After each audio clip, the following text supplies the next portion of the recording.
Okay, today we're going to make homemade soda. We're going to make grape soda.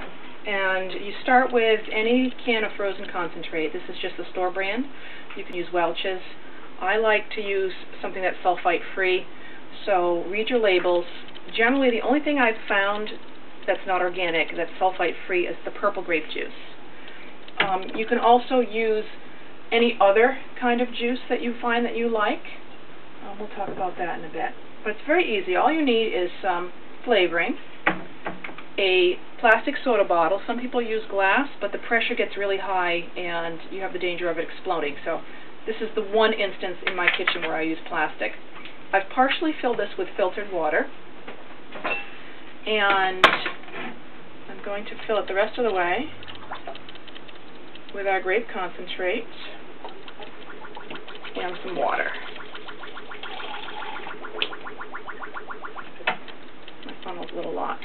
Right, before I completely fill it up, I'm going to put our third ingredient, which is just a pinch or so of champagne yeast. This is what I buy. It comes from the local beer and winemaking supply place.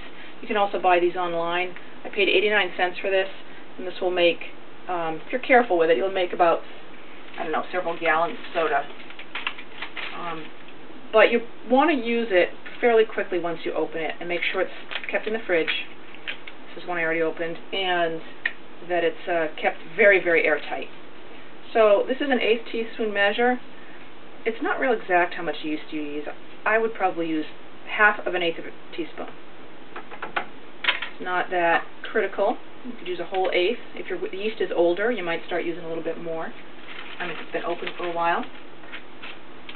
And you can pre-dissolve this. You could let that sit in there for a while and stir it up before adding it in. Make sure your yeast is live. I just used this a couple days ago, so I know it's good, so I'm going to put it right in. Because I don't want to lose any of those yeast grains in the funnel, or any of the wonderful grape juice flavor. I'm just going to rinse it down with some more water until that bottle's filled to within an inch or two from the top. Don't forget your phone, it can get airlocked. Alright, that's plenty. You can put the cover on very tightly. I like to give it a little squeeze so that there's a little room for expansion. Put your cap on very tight. Now this is going to go in a warm place. If it's in the winter, I put it sort of near my wood stove where it's around 80 degrees. That's a good temperature for it. You're going to leave it there for about a day. This bottle is going to get tight. Actually, it's going to get a little bit scary tight, which is why I don't use glass. After about a day, if it's chilly, you don't have a warm place to put it, you're going to take it and put it in the fridge. This one I made about 3 days ago. This bottle, you can see I can't squeeze it at all. It's tight, tight, tight. That means it's under a lot of pressure.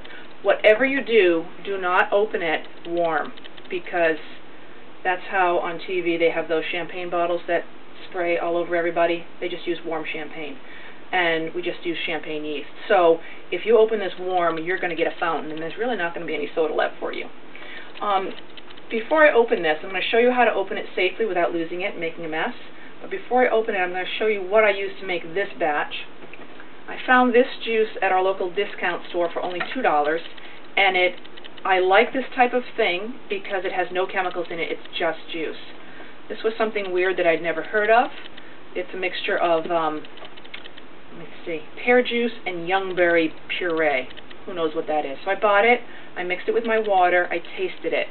Tasted a little bit like cranberry juice, which is not what I really want for a soda.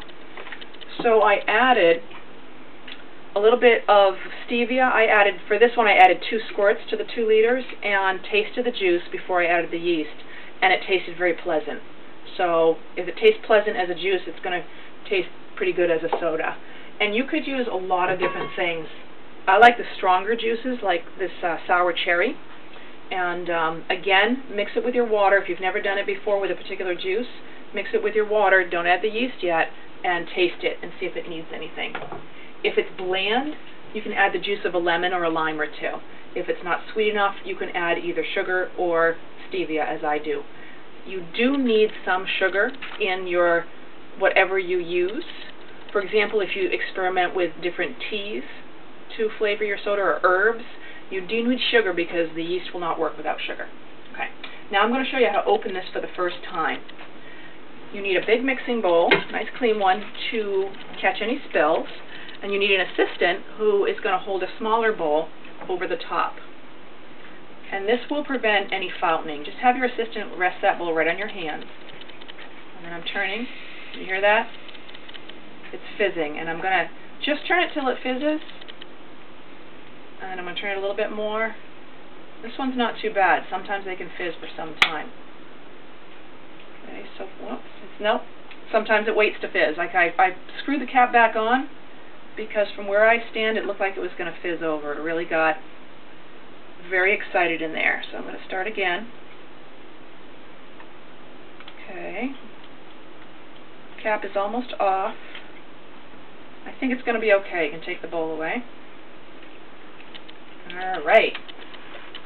And then let's see if this mixture came out okay. You'll want to pour it off carefully because there might be a little bit of yeast sediment at the bottom. This particular juice had puree in it, so you can see little bits of fruit.